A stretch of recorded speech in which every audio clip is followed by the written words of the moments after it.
Hi, welcome to today's video. My name is Paul. So this week, just going to talk a little bit about drawing people, portraits, figure drawing. It's something that I said I wanted to do back at the beginning of 2024. So now I'm recording this mid-December-ish. So we're getting towards the end of 2024. It's as good a time as any to reflect on what I've done or success and failure. I don't think it is just simply I was successful or I failed.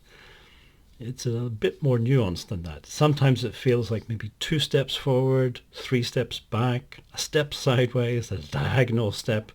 Who knows? It's not just the simple, yes, I succeeded, or no, I failed.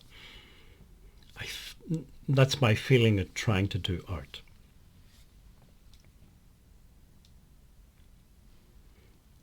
I'm going to go through a few different artists to give you some idea of the style of drawing that I like, and then try to explain why I like some of these, and from that try to get some idea of the direction that I was trying to go in.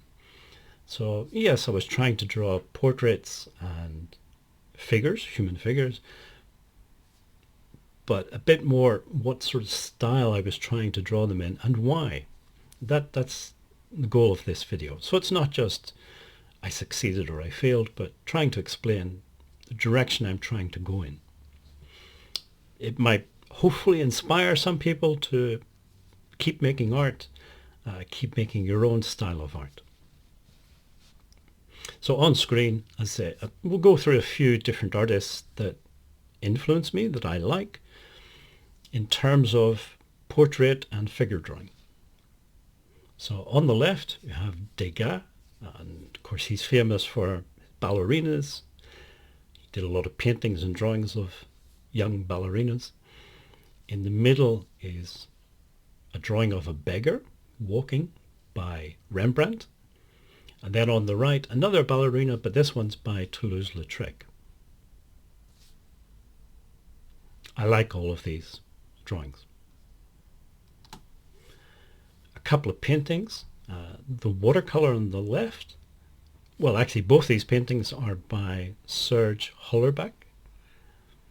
There's a lot of names in here. I'm going to get some of them wrong. That's the way it is.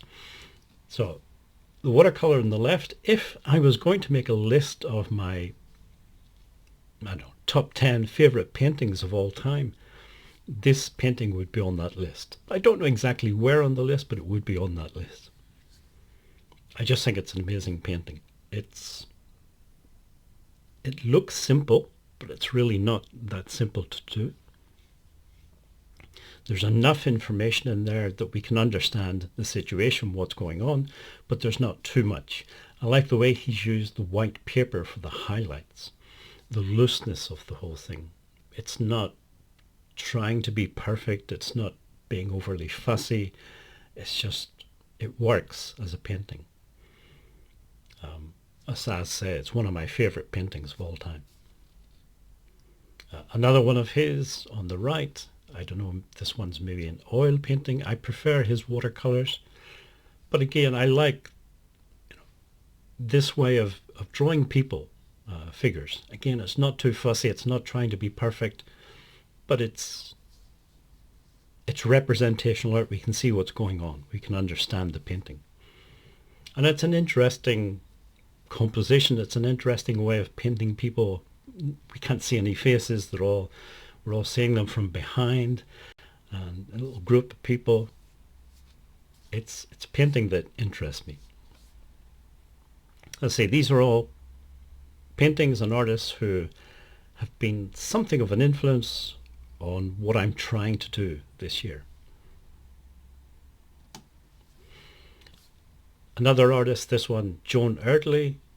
She's famous, or most famous, for her landscapes, but she did do quite a few figure drawings in soft pastel, which interests me. First of all, the medium of soft pastel is not something that's widely used, but also her style. I just like her style. She did, in the early days of her career, she focused more on figure drawings, mainly children, and in some of the not so rich areas of Glasgow City in Scotland.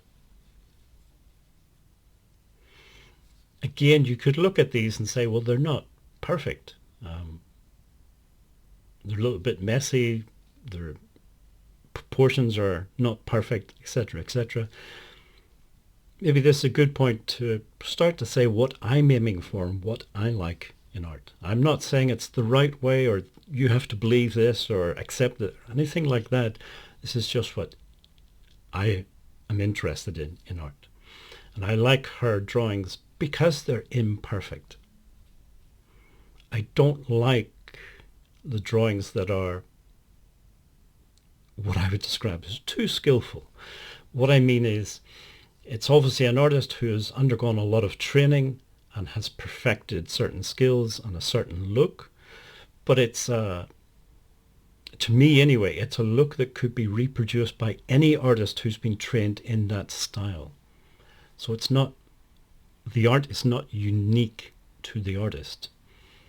It's just, it's too perfect. It's too skillful. It's a style of making art that could be produced and reproduced by lots of different artists who are trained in that style. I don't know if that makes sense, but it's my thinking. So I like art where I can say that drawing is by such and such an artist. It's more recognizable as a piece of art by that artist. And that's the sort of art that I like. And that's the sort of thing that I was aiming for in my own attempts at creating portraits and figure drawings. I want to create something that people will say, oh yeah, that's by him. So no video would be complete without at least something by Vincent van Gogh. Again, people look at his drawings and say that they're imperfect. They're a bit lopsided, the proportions aren't right, etc., etc. Again, I would come back with this idea that you can look at these drawings, and if you're familiar with Vincent van Gogh's drawing style, these are recognizable as drawings by Vincent. And that's really what I'm looking for. That's what interests me. It's not about skill and perfection for me. Georges Seurat, very distinctive style. He didn't really use lines as much. He was more interested in values. He worked with Conté Pastel mostly, I think, on a certain type of paper, producing this very unique style of drawing. Again, I like it a lot, although it's not a style that I'm using exactly, but there's still, I like his style, and it did influence me somewhat. The next one, this is a Finnish artist, Helen Schefferbeck. All these names, it's tricky. But she was, again, one of my favorite artists. I wanted to include these two to show how her style developed. Some people would say it developed in the wrong way, and she started off good and ended up bad. I've heard people saying that. I would say the opposite. The painting on the left of the little girl, it's called something like The Convalescent. A lot of Scandinavian painters in a certain time period like to paint sick children. I don't know. Maybe it's just me, but I have a feeling that some of them like to paint sick children or children who are trying to overcome a sickness. So anyway, this is the subject matter of this particular painting. And again, I can admire the skill. It's very, very skillful painting, but it just doesn't do much for me because I don't look at this painting and say, oh yes, this is definitely by so-and-so, such and such an artist. Whereas her later style is much more unique and is obviously by her. So the self-portrait on the right, I can look at that and say that Helen drew this this little portrait, it's more recognizable as her style. So again, this is, right or wrong, whatever, this is how I'm thinking about making art. It's about creating a unique style rather than necessarily focusing on skills and perfection.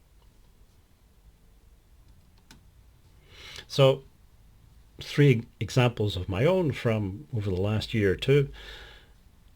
I started off by trying to copy. Not copying exactly, but being inspired by other artists. So on the left is copying a little drawing by Vincent van Gogh. In the middle by Toulouse-Lautrec. And then on the right, slightly different, this was from a photographic reference that I found online, and it's a photograph of Toulouse-Lautrec. He's wearing a clown costume. I guess by the early 1900s, photography was becoming more commonplace, and more people were getting portraits taken, family portraits and personal portraits. And he got one taken dressed as a clown. You can go online and find this image. It's not obscure or anything. So copying or being inspired by other artists that I like, that's kind of how I was getting started. I then started, as I say, trying to develop something that was more uniquely me, rather than just trying to copy what other people were doing. That initial copying stage was kind of just for confidence. I liked these artists, so if I could reproduce something that kind of looked like their drawings, then it made me feel a bit more confident about this and going off then and doing my own thing. Sometimes I think we just need a bit of confidence to get started. So I switched to charcoal, and rather than doing portraits, I was interested in doing little groups of people or crowds of people, getting back to that Serge Hollerbach type of painting, little groups of people. And I'm interested in the shapes when you have crowds or groups of people and the different shapes that you get, rather than trying to focus in on a particular person or a portrait.